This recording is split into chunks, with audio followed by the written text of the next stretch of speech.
é o hacker, né? O hacker é o profissional de segurança, aquela pessoa que conhece habilidades íntimas dos sistemas, desenvolveu uma boa base de algoritmo, de programação, de redes, consegue sim explorar as vulnerabilidades dos sistemas, mas trabalha na área de pesquisa, na área de ensino, na área de blindagem, na área de proteção, na área de antivírus, de firewall, de testes de intrusão e assim por diante. Assim como eu tenho um conhecimento e eu posso utilizar ele para o bem, eu também tenho algumas pessoas, alguns desviados, que acabam praticando atos ilícitos. Então, não é porque ele é um hacker que ele é um criminoso, um bandido.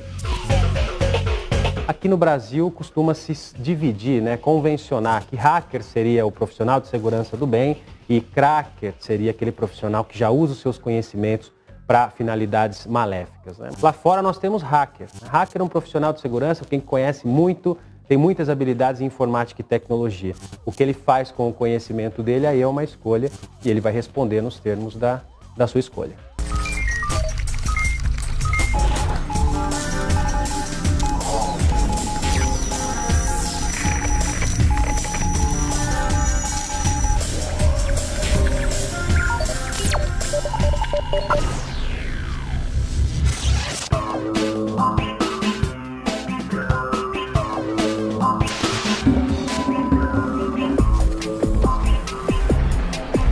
Eu sou Thiago Oliveira, produtor de moda. Algumas compras não reconhecidas eram efetuadas no meu cartão com valores teoricamente pequenos, de 100, 200 reais. Todos os meses acontecia algum valor que era indevido no meu cartão.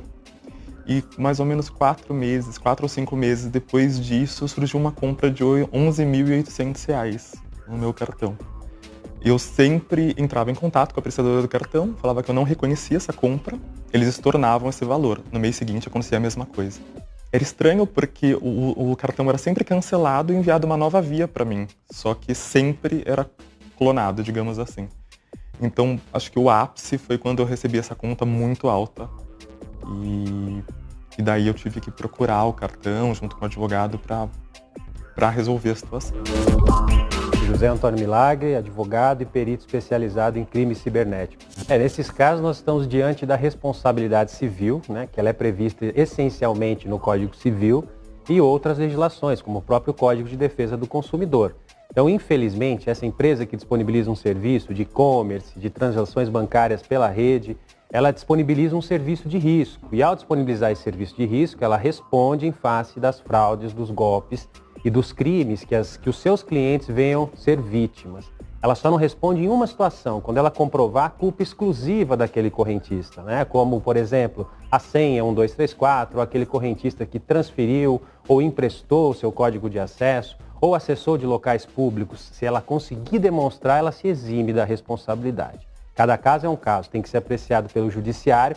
Logicamente, na grande maioria dos casos, o judiciário condena essa instituição a ressarcir, tanto que as instituições hoje já têm um programa de ressarcir extrajudicialmente para evitar que isso evolua para o judiciário e aí ela pague outros danos, como dano moral, por exemplo. Então, na grande maioria dos casos hoje, os bancos, as instituições e as lojas já têm essa política de entrar em contato com o cliente que foi lesado e extrajudicialmente proceder com a reparação. Eu sou Samuel Guimarães, trabalho com segurança da informação, sou analista de segurança. A grande maioria das vezes, esse tipo de ataque a contas, não só contas de banco, mas contas pessoais de e-mail, ou então até mesmo de redes sociais, elas podem ser executadas por hackers no objetivo de um desafio ou até mesmo de aprendizagem. Então, em determinados momentos da vida de uma pessoa que trabalha com informática ou então trabalha com segurança da informação, tem pessoas mal intencionadas que fazem isso para vazar informações pessoais das pessoas. Então, existem diversas técnicas que os hackers usam para poder atingir esse objetivo, mas nem sempre eles são com o intuito de causar algum tipo de prejuízo. Ele pode sentir a vontade de fazer esse tipo de ataque para provar para si mesmo algum conhecimento ou até mesmo para provar para uma outra pessoa esse tipo de conhecimento. Meu nome é Letícia Brito, eu sou estudante de engenharia.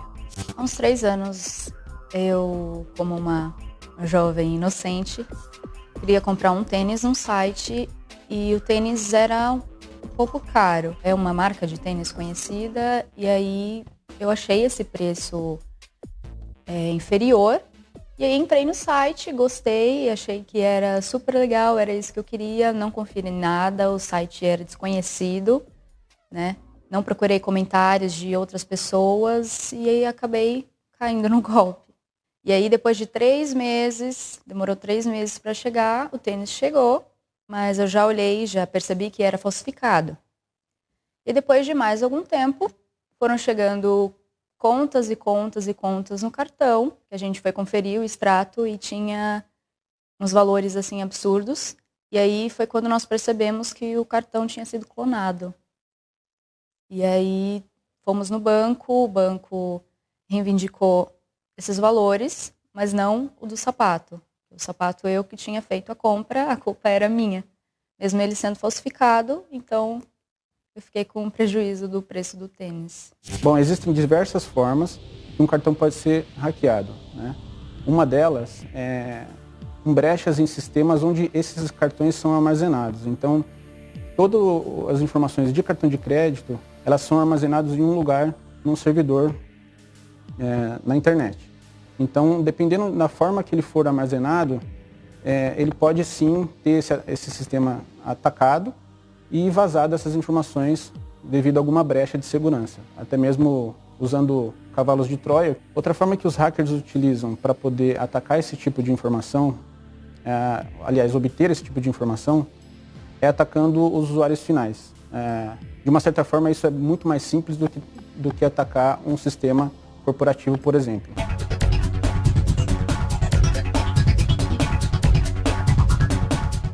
Eu vou simular um phishing. Então, de alguma forma, o usuário que acessa um site de uma fonte desconhecida ou de um link malicioso pode ser direcionado para um site que não é original e dessa forma ele pode ter as suas senhas ou as suas informações vazadas. Então aqui eu tenho o computador da vítima, que seria a vítima, né, de um ataque, e ela vai abrir um link que direciona para uma página específica simulando uma original. Distraído, ele não se atenta para algumas informações básicas desse tipo de ataque, que é a URL, né, inicialmente, que não é original. Por mais que o site pareça original, ele está em um site que não é o legítimo. Mesmo com o site original, ele pode estar sendo direcionado para outros servidores que também estão com essas páginas adulteradas. Então aqui, por exemplo, se o usuário estivesse num site desse e estivesse acessando alguma informação, então vou colocar aqui o usuário, só para simular, sim, tem um acesso real, @e-mail, e eu vou colocar uma senha qualquer aqui, 1, 2, 3, 4, 5, 6. Na hora que o usuário clica em entrar, essas informações já foram enviadas para um servidor malicioso e o usuário não percebe porque para ele não aconteceu nada e ele foi direcionado para o site original. Por parte do atacante, da pessoa maliciosa, no próprio servidor que está hospedado esse site alterado, ele já consegue armazenar esse tipo de informação. Então aqui estão as informações do usuário que ele acabou de digitar. Então uma das recomendações é verificar se o site realmente, na URL inicialmente, está com o nome do site que você acessa. Verificar questões relacionadas à criptografia e à segurança do site. Então, por exemplo, esse HTTPS é um item que o usuário tem que levar em consideração na hora de acessar algum site. Então, ele pode verificar informações de segurança desse acesso, sendo que dificilmente um site clonado eles vão ter esse mesmo tipo de informação. Meu computador foi invadido e foram criadas redes sociais com fotos pessoais, perfis em sites de relacionamento, enfim. E foi um problema bem grande, na verdade, porque até as pessoas que estavam entrando em contato com esse perfil fake acabaram me encontrando, de alguma forma, entrando em contato comigo. Um amigo meu estava num aplicativo de relacionamentos, e um dia ele estava passando as fotos e ele falou: peraí, o que é isso? E era um outro nome, com uma outra idade, com informações completamente diferentes, só que era a minha foto. Daí, na hora, ele printou a tela e me mandou, falou: ó, tá acontecendo isso aqui. E, enfim, ele pegou, deu match lá com a pessoa e começou meio que a conversar para tentar descobrir alguma coisa com essa pessoa. E daí a gente descobriu um perfil no Facebook, a pessoa criou um perfil no Instagram para dar veracidade, ela pegou fotos minhas de família e colocou lá no Instagram. Ela seguia pessoas, ela conversava com pessoas, só que utilizando a minha foto. A gente tentou entrar em contato, descobrir quem era, a gente acabou não descobrindo. A gente ficou mais ou menos uma semana vendo o que estava acontecendo, que tipo de informações essa pessoa estava trocando, com quem ela estava conversando, etc. E daí um rapaz que estava conversando com esse perfil entrou em contato comigo porque jogou minha foto no Google. Porque ele estava conversando com essa pessoa já fazia quase 2 meses e a pessoa nunca aparecia na webcam, por exemplo. Falava com ele no telefone, mas não aparecia na webcam. Daí ele achou muito estranho, ele pegou e colocou para buscar a imagem no Google e achou o meu perfil de verdade. E daí ele entrou em contato comigo, ele passou um número de celular, a gente tentou entrar em contato com a pessoa. Mas enfim, depois disso a pessoa deletou todas as redes, deletou todos os perfis. Mas eu acompanho muito agora. O que eu achei estranho é que eram fotos que eu não tinha publicado na internet. Então não era uma foto que ele poderia ter pego, essa pessoa, ele ou ela, enfim, poderia ter pego no meu Facebook. Eram fotos que estavam no meu computador. Invadir, puramente para invadir. Imagina um hacker que vai lá e faz uma invasão por emulação, para conhecer o sistema invadido. Não havia conduta criminosa alguma. O que seria criminoso é a consequência dessa invasão. Destruiu arquivos, exigiu resgate, ou praticou algum outro delito, ou criou um perfil falso, ou destruiu a página, fez um deface na página. Com a Lei Carolina Dickmann, a própria invasão, com o objetivo de destruir, instalar vulnerabilidades, mesmo que ele não tenha instalado vulnerabilidade ou destruído, mas com esse objetivo, isso vai ser provado por perícia técnica, já é crime. Eu posso ter uma série, eu posso ter sim um concurso de 5, 6 crimes, eu posso ter uma invasão, eu posso ter um dano, eu posso ter uma extorsão, eu posso ter uma falsidade material, eu posso ter uma concorrência desleal. Cada contexto, né, esse iter criminis do crime digital, ele vai ser avaliado para verificar quantas condutas que o cracker, que o criminoso praticou, que podem ser enquadradas, e ele responde por esses crimes.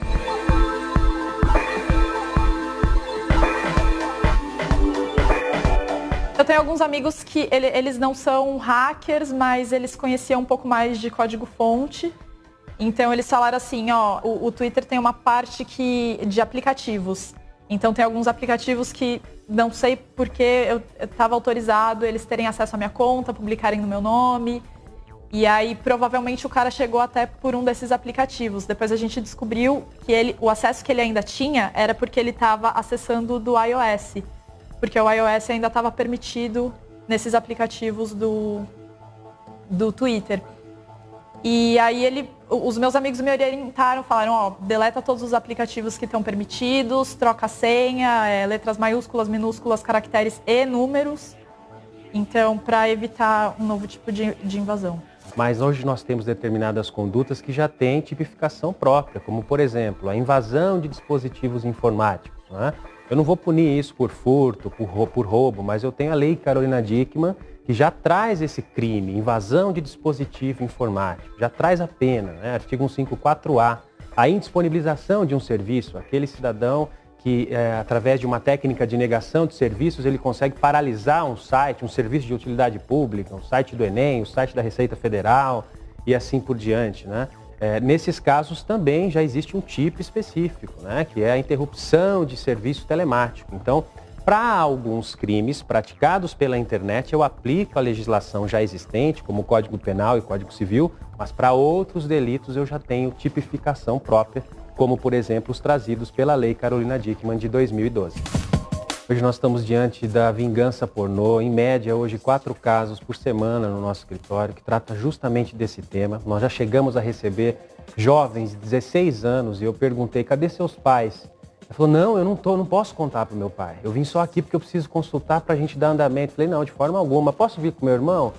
E é uma situação muito complicada e justamente atua num ponto que é o abuso de confiança. As pessoas normalmente estão apaixonadas, estão iludidas, em algum momento se permitem serem fotografadas, sob o argumento de que isso será apagado, sob o argumento de que não está gravando, e esse conteúdo fica armazenado. A qualquer sinal de rompimento da relação, os jovens e até pessoas de idade também se sentem motivados, né, amparados ali entre 4 paredes, a criar um perfil falso, a intitular essa pessoa na rede de determinada forma, a postar esse conteúdo, e isso gera um dano irreparável. Nós temos casos de pessoas que mudaram de cidades.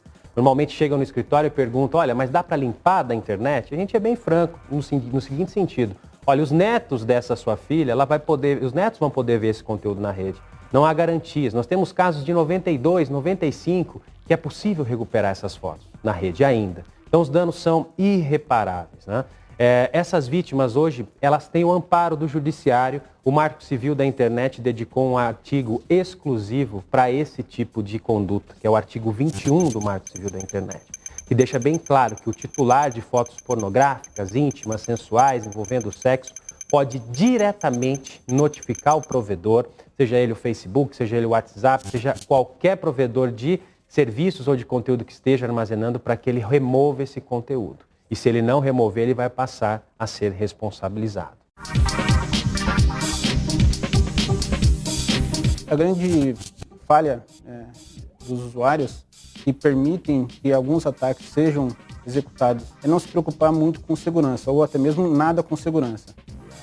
Uma das medidas que pode minimizar esse tipo de ataques é a instalação de um antivírus, por exemplo. Então, hoje em dia, não é todo mundo que se preocupa em ter um antivírus instalado e atualizado em seus computadores ou até em smartphones também. Outra opção que o usuário tem para se proteger um pouco mais é manter o seu sistema operacional, seja ele qual for, sempre atualizado.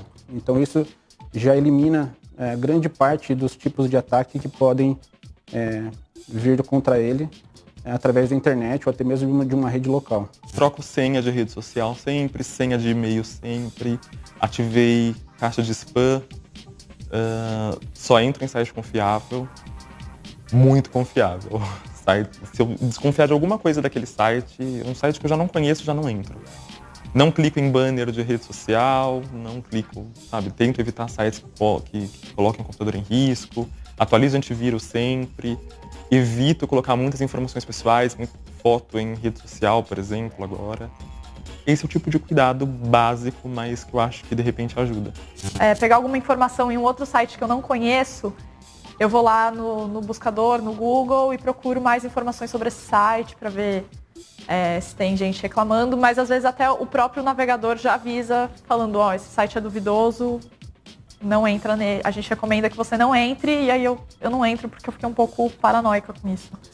Acessos a informações sensíveis ou sigilosas através de redes onde elas não são totalmente seguras ou totalmente confiáveis. É claro, ninguém vai conseguir saber se essa rede é segura ou não, mas, por exemplo, evitar de acessar informações sensíveis como e-mail pessoal ou até e-mail corporativo ou até mesmo nos sistemas de banco através de LAN house ou acesso de Wi-Fi público, por exemplo, porque nessa mesma rede pode ter pessoas mal intencionadas, mais intencionadas, e roubando essas informações dos usuários. O desejo que eu tive foi de aprender mais medidas de segurança, quais informações que eu posso colocar que podem ajudar a proteger minhas contas, mas na verdade a vontade maior que eu tive foi de deletar tudo, sumir das redes sociais, porque aí não tem risco nenhum mesmo disso acontecer. Só que, querendo ou não, a internet é muito presente na nossa vida hoje em dia, tanto para questões de trabalho, faculdade, o que for.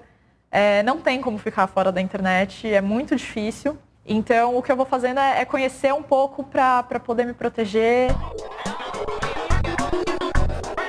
Nós temos um cenário em que o Estado não oferece reparação justa, digna, rápida para quem é vítima de crime eletrônico. Poucos os estados são que possuem delegacias especializadas, e os que possuem delegacias especializadas, infelizmente, não dão conta de atender, por exemplo, todo o estado.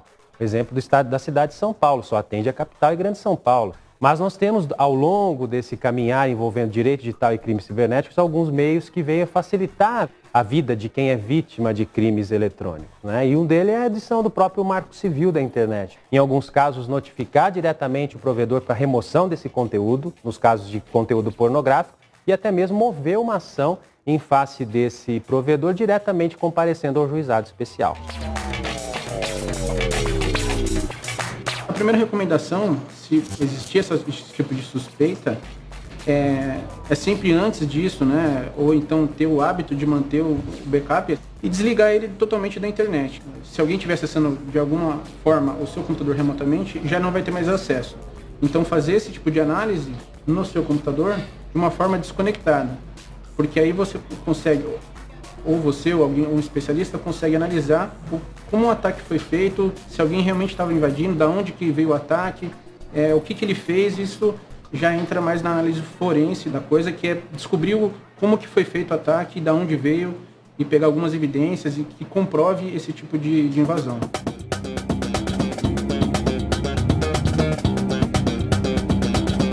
Primeiramente, para que eu possa ceder informações pessoais como essa, dados pessoais sensíveis, que podem ser utilizados contra mim, que podem ser utilizados para fazer-se passar por mim, né? Ou seja, uma subtração de identidade, de autenticidade, eu preciso ter normas mínimas que regulamentem como essas empresas que custodiam isso vão utilizar. E mais do que normas, auditorias.